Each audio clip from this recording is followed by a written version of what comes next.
Being a caregiver for, I think anyone with HD is super difficult. Being a caregiver for your child with JHD is probably difficult in a different way. Because not only you're used to caregiving, at least with my daughter, being diagnosed at 10, 11 years old, she had a period of independence for a while where she was doing her own thing, and she was always really independent too. So she was like doing her own thing, and for the most part, like, she'd play by herself, read by herself. She was very capable.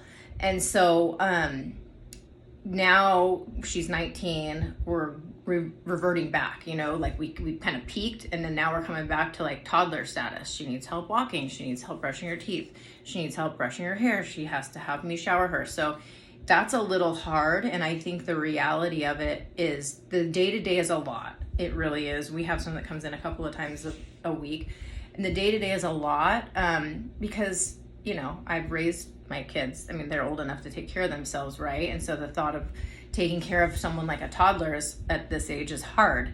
But on top of that, it's hard to see that every day and know what you're not going to get.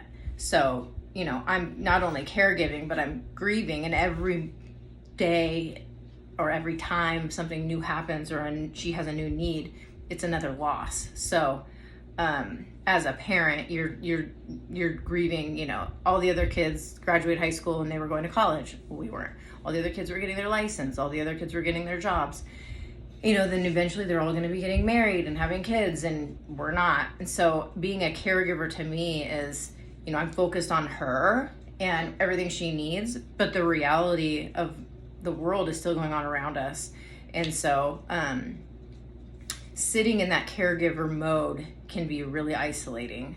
I'm lucky to have some other JHD moms in my orbit via social media and text and things like that I've met through the different HD groups that help me deal with it. We definitely relate to each other, so that's easier. But I definitely have some of these other ladies that I know are taking care of their daughters or sons and their spouse, which I can't imagine doing that. I have a spouse. Bella has a stepdad. He helps me take care of her. I have an 11-year-old son.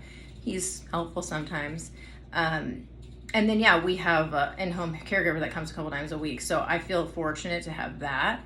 Doing it by myself, and especially if I had to take care of my spouse, I don't know what if I could do that.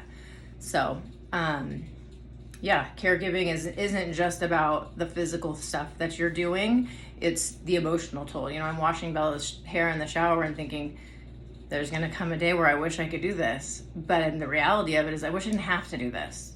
She should be doing this. And she should be telling me, Mom, this is what you need to use for your hair. You know what I mean? Like, she should be telling me the new products to use and all the cool stuff. And that's not happening. So